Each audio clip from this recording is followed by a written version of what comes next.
everybody, and welcome back to Relative Pitch, our summer spotlight series. Today, we have Emily Ang with us. She's a DMA candidate at the University of Georgia. Go Dogs!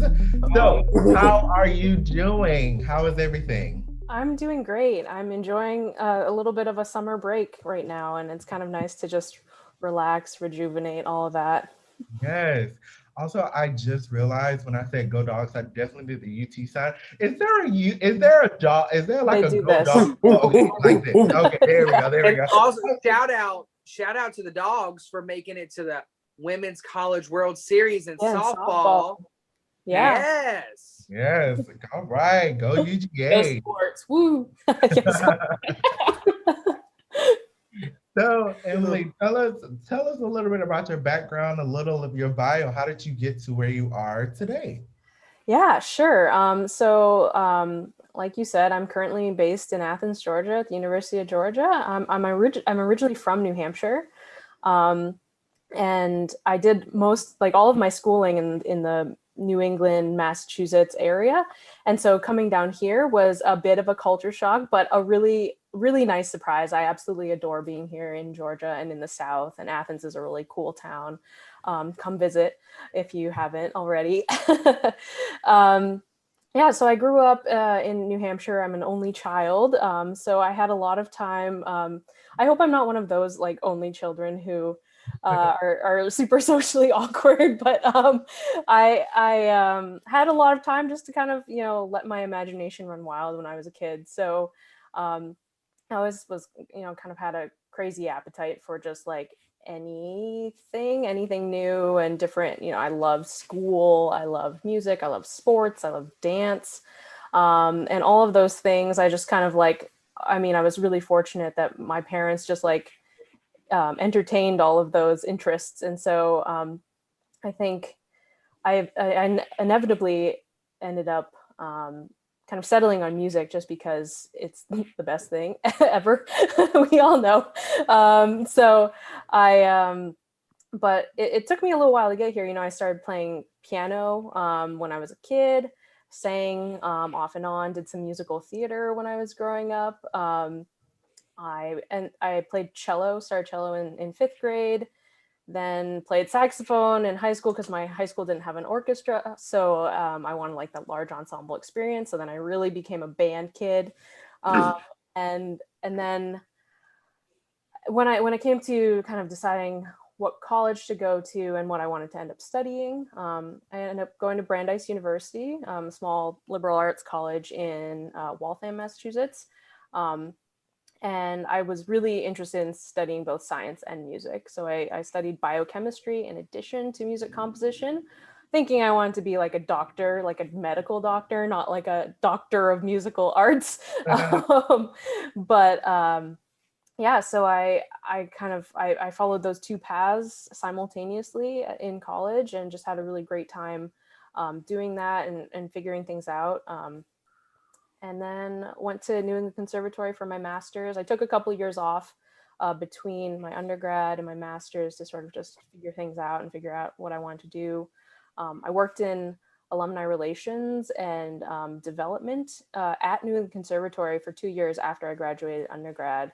And I think being like in that environment of just being surrounded by music really affirmed things for me. And I was like, I think I really do need to commit to this and really do this. So I was fortunate enough to get accepted to New England Conservatory, did my master's there in instrumental conducting, then applied for DMA programs, and here I am at the University of Georgia.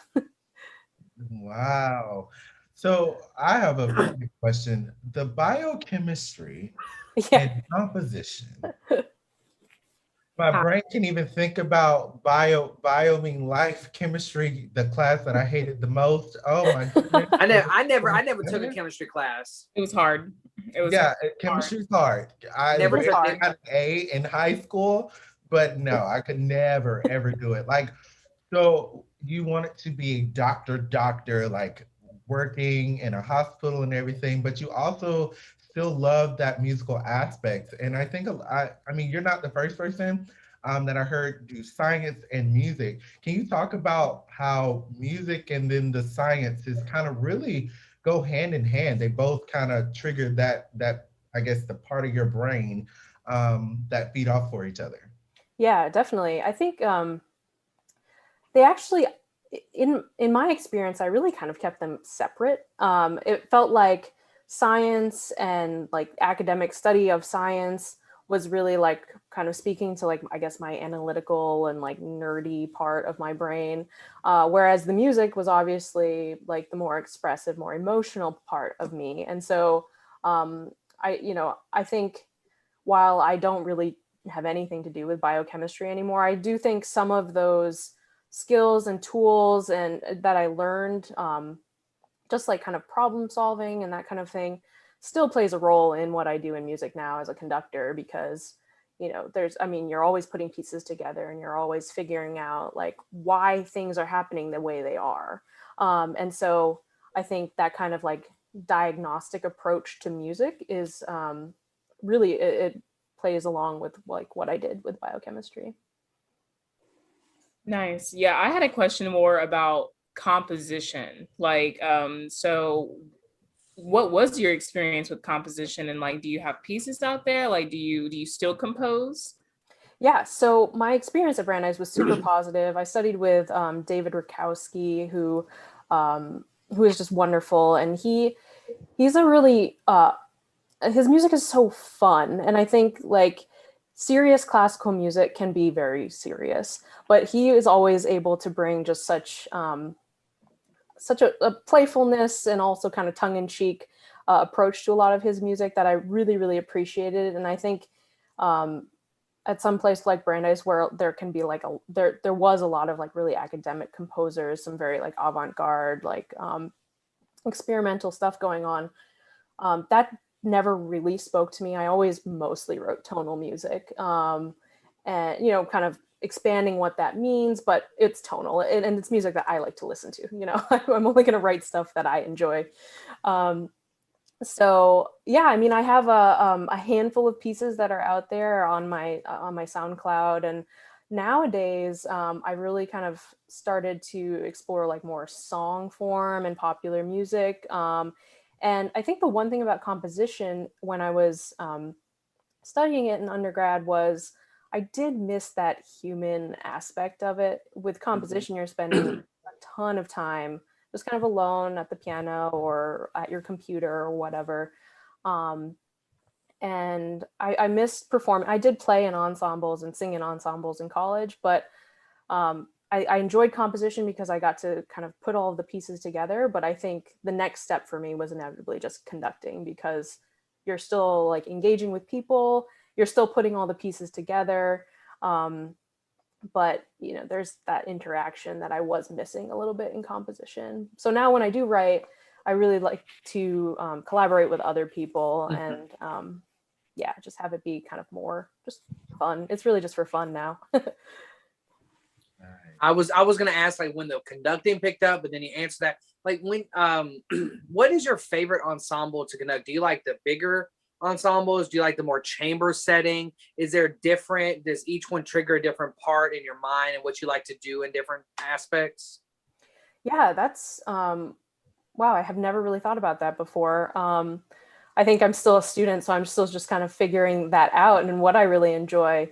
Um, both, like you said, both have like trigger different parts of what I enjoy. And so there is nothing like conducting a massive orchestra or a massive band. Like that's a very, very fulfilling feeling, and it's powerful and you feel powerful and like you're on the top of the world, and it's just there's nothing like that. But sometimes I do miss in those like large ensemble experiences the ability to connect and know each musician on a more individual level. So I really also enjoy the chamber music. I like to be as collaborative as possible also on the podium. Like I don't like to be kind of like dictator, my way or the highway. I'm also, I think it's also just try to bring a little bit of humility. Like I'm okay with making mistakes. And so I guess sometimes making mistakes in front of a large orchestra can be like kind of overwhelming and embarrassing. But when you're in a chamber setting, we're all figuring things out together. Yeah. That can be really, really fun and rewarding. Yeah. I've actually had the pleasure of seeing you with bands. I came to UGA and I saw you work Grand Partita, which could be Yeah. a very, very difficult thing to do. And then I also saw you work with I think it's the campus band as Yeah. well. And that was like just a fun like time. I just love seeing the students just love playing their instruments. They love playing the music. It was just so good. The atmosphere, even as a person who was just watching, the atmosphere was just so good. And sometimes it's some places it's not like that. So it was so good and refreshing to be in your group and just feel that. It was just amazing. Oh, I'm happy you picked up on that vibe. Sometimes because it's just like a sea of 100 people, you kind of, I can never really gauge the feel of the room. Plus I'm just trying to get things done. You know, we have like 4 rehearsals before a concert. But I'm really happy that's the environment that you sensed, because it's true. I think I mean, the students at UGA who take the spring like bands, the spring campus bands, are just, they just want to play and they just want to be there to have fun with their friends. And I really enjoy doing that because it's it's not super stressful. Like I can also just enjoy it too, because you know, we're all in this together. We're just here to have a really good time. Obviously put together some good music, and work on things, and have a sense of accomplishment and a goal to work toward. But um, I miss doing that large band. I haven't done it since COVID shut everything down, and we've had to scale things differently. And I'm not sure what the future of those bands look like, because they are so large and so many people in a room. But we'll see. But yeah, I do miss that.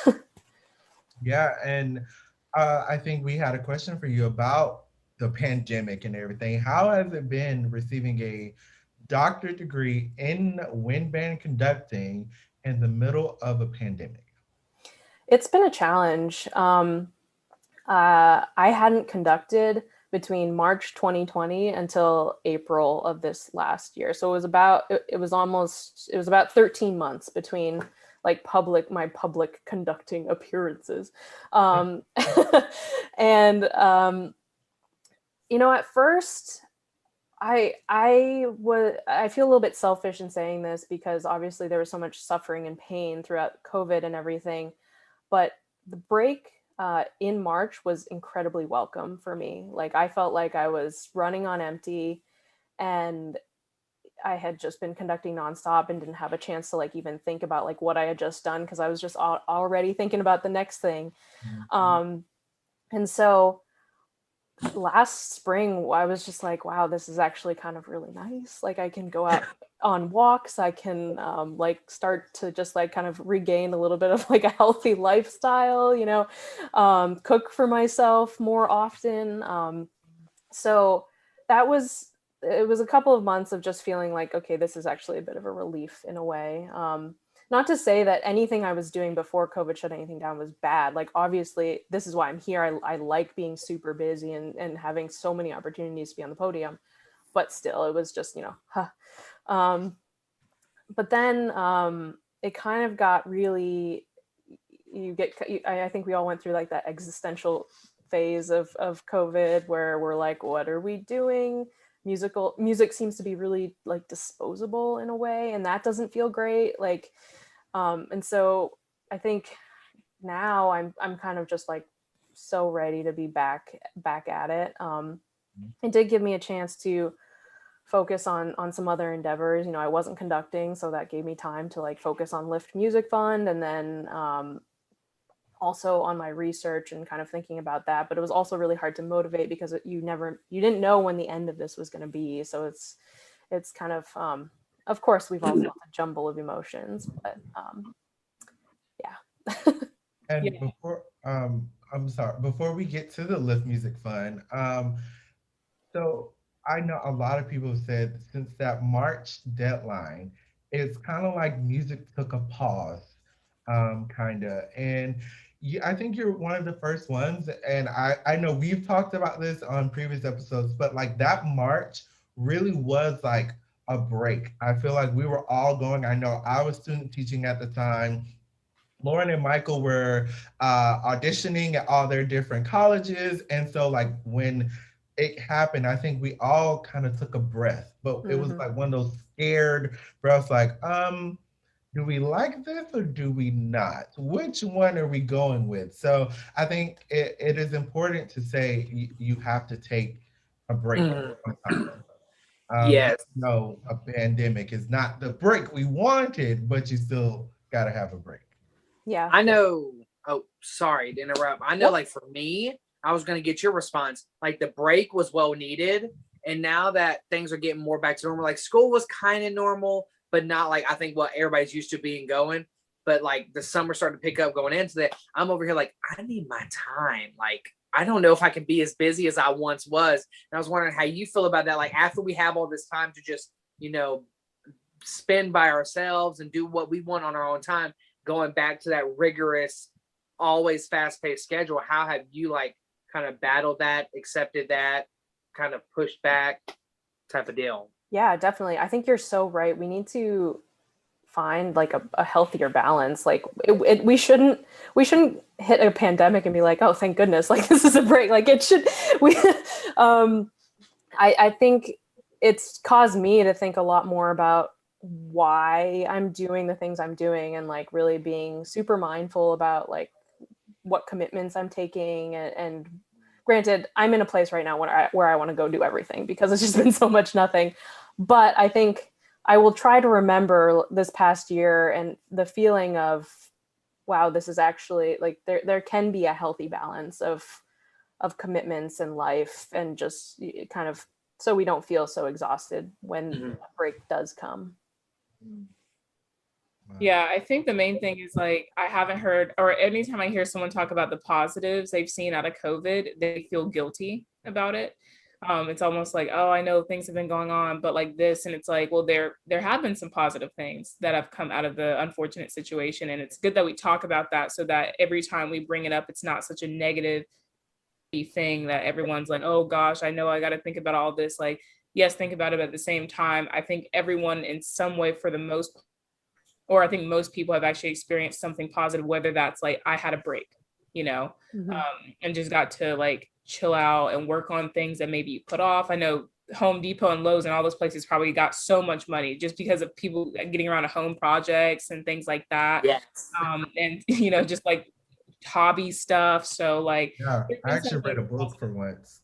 right. People Right, being I read a book. educated, becoming more literate. Like there's some good stuff Lauren, Did literate. you just call me illiterate I on really on did. the podcast? Actually, I don't think she was aiming that at you. I think she was aiming it at me. ooh, if But the it's shoe fits, okay. if the shoe fits. No, but I actually encountered, or I think I got to know you through your organization, Lift Music Fund, which Anthony hinted at earlier, and getting to do the recital concert for you guys for your big fundraiser was so amazing, and it gave me an opportunity to perform and to build and a concert program to perform.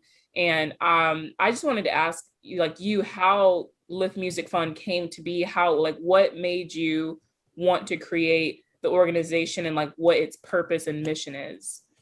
Yeah, absolutely. Well, first of all, thank you so much for your mini concert. Yours definitely stands out in my mind as just one that really balanced like such a you could tell you really cared about the mission, and that you were committed to creating a program that really centered the mission and also centered your artistry, and it was just wonderful. So I'm so grateful to have had you involved in the series.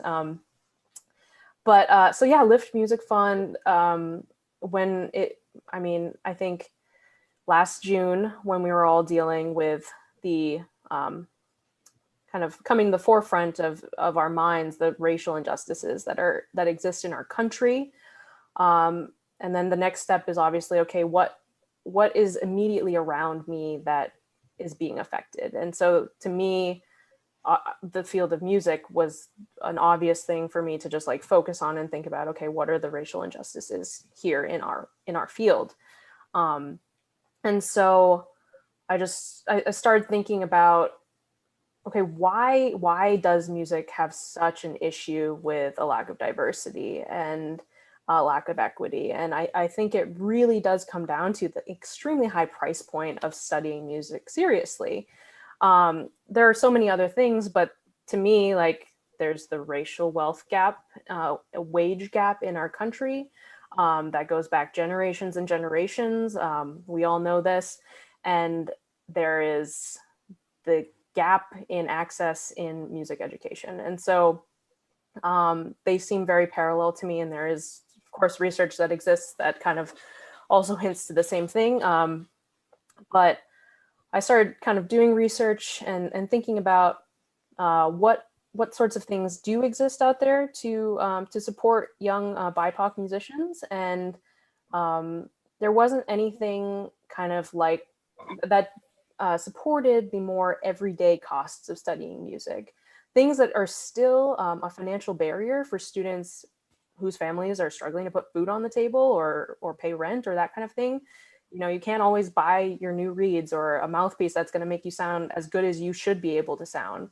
And those little things can really just keep you from excelling at the rate that you're supposed to be excelling at, or that you're capable of excelling at.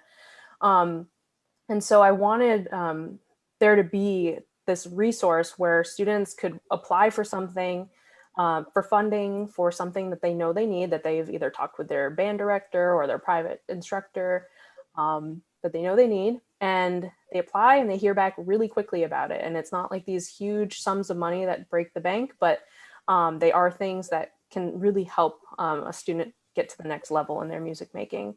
And so, you know, that was kind of where the idea for Lift Music Fund came about. And then it just kind of turned into let's see how much money we can raise to support this and how much money we can give out each month. So in the fall, we did a $25,000 fundraising campaign to kick off like the first year of awards, where we were awarding $2,000 a month. And then we just wrapped on a 50,000 campaign, which we got a little bit shy of. But if you're out there, please donate. The link is still out there. But we're close enough to be able to award $4,000 every month this next year. So doubling the impact and hopefully doubling the amount of students that can receive support. And so it's just been really rewarding because, as I mentioned, I did like all of that work in alumni relations and fundraising and development and that kind of program management that was very, you know, those skills allowed me to create Lift Music Fund and make it into what it is now and create a sustainable future for the organization. So I'm very, very happy and proud and blessed to be a part of this, and just yeah. You are like so everything about you're just so inspiring. First of all, we know you're booked and busy. Like we like to joke about that, but you truly, I know you have so much going on, and the fact that you were able to do everything you do with like so much like intention, and it's obvious that everything you do, you like have so much passion for it, and it's obvious with Lyft.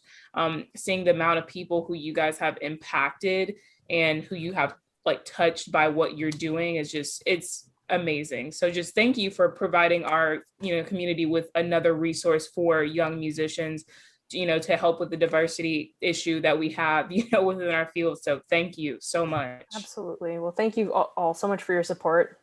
It really means a lot, and thanks for having me on here today to kind of speak about it and spread the word. Yeah. For everybody that is listening, go follow their Instagram page. I love when I go on Instagram and I see all of the recipients of the month, and just seeing the diversity and the kids who I know are talented musicians who can do all of these things, but they just lack the necessary funds for it. It is so beautiful to see. And I don't know if I can say this, but I was so honored when you asked me to, help for 1 month, and just reading some of those applications. And I got from them, it's like, wow, this is something that will impact their lives, people around them, and will impact people in the future. So like legit, when we say thank you, that dream that you had, it is just doing so much for everyone around, and we are so thankful as a music community for your organization. So thank you. Thank you. No, it's beautiful.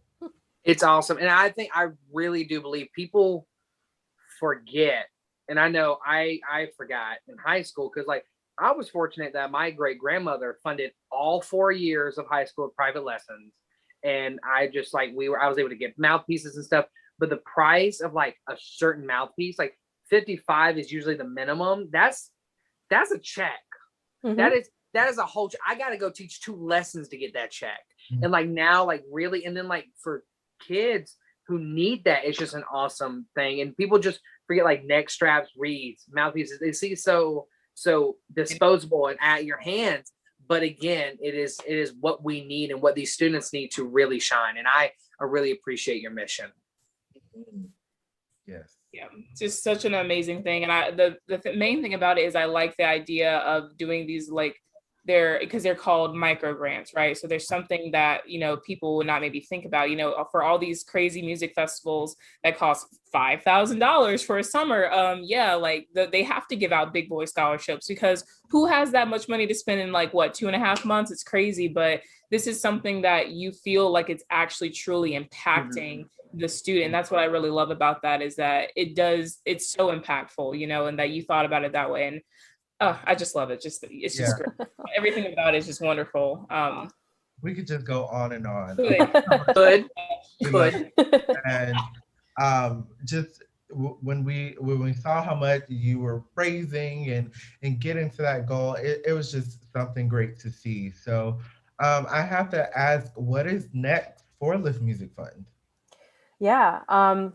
I mean, I think our ultimate goal is to be able to fund every student that applies. I think that everyone who comes through needs it and could really benefit. So I think just being able to have enough funds available for that. And then I think in the future, it would be great to be able to support some of the summer festivals and maybe large instrument purchases or tuition or that kind of thing. So kind of looking into some more substantial scholarships in the future to help with that, because sometimes students will apply for a lift award to help with their big instrument purchase, and $250 doesn't really go very far towards $20,000, but uh, 2,000 would make a bigger dent in that. So we're hoping to kind of look at that in the future. I think just it's kind of funny because you mentioned our Instagram. That has been really the only advertising we've really done for Lift Music Funds, because we were already getting so many applicants that we weren't able to fund everyone. And so the goal is to be able to tell all the band directors and all the orchestra directors and all the choir directors all over the place that this exists and that this is there for their students. But we've kind of had to pause that because we just haven't had the support. So one thing before the next thing, but that would be a great goal for us. Yeah, so those are just a couple of things, but we're definitely just going to kind of keep doing what we're doing, because I think the students are just really, I mean, they're so amazing that it's just an honor to be able to support them in their journeys and to build this network and this community of Lift Award recipients. I think that's another thing.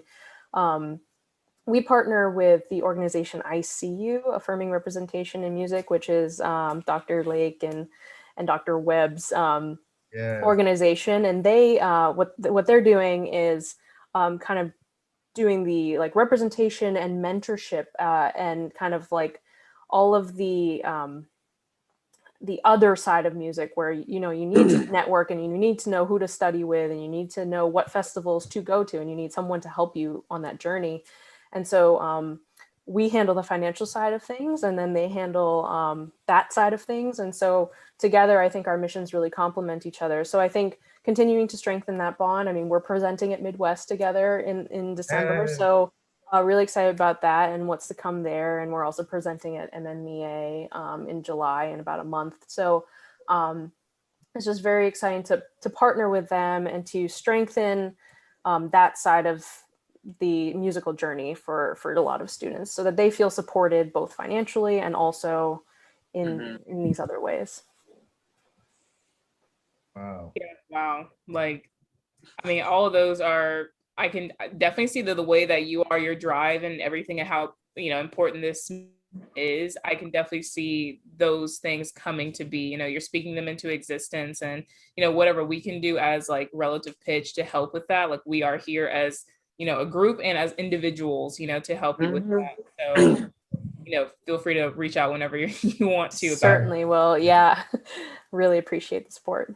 We would love for a collaboration with Lift Music Fund, ICU, and Relative Pitch. That'll be like a fantastic little trio of us going on. And so, for our listeners, how can we help continue the growth of Lift Music Fund?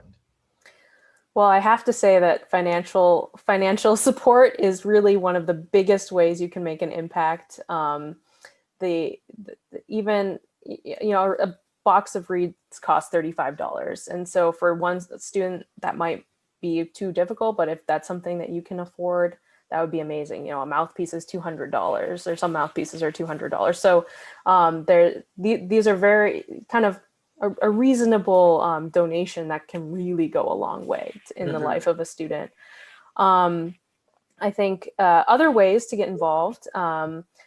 Lauren, you mentioned your mini concert. We're always looking for a mini concert for microgrant performers, musicians who volunteer their time and perform a brief 30-minute concert where they speak about their own musical journey, why Lift Music Fund is important to them, and fundraise for Lift Music Fund and share it with their networks, and also awareness raise for Lift Music Fund. You know, there might be a music teacher in the audience who knows a student that would really benefit from a Lift award.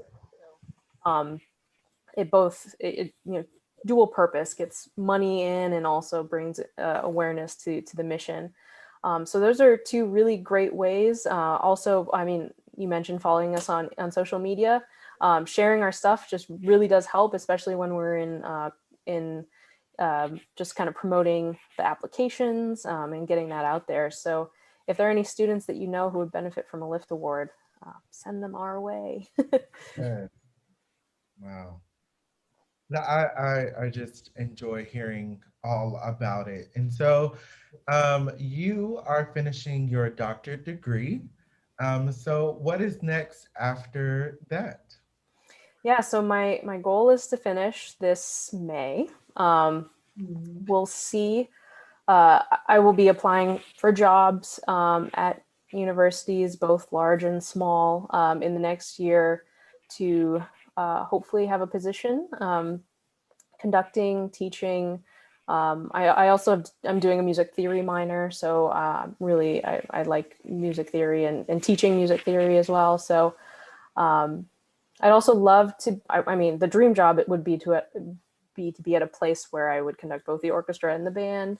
My primary instrument is cello, so that would be super fun for me. We'll see if that unicorn exists in the next year with how things shake out.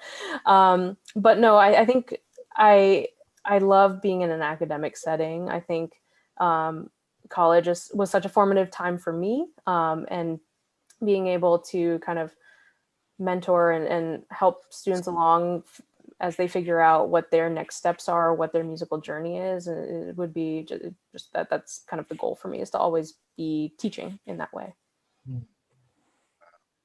And so to close us off for this lovely, lovely time with you, what are some advice that you have for upcoming musicians who are thinking about, starting their path?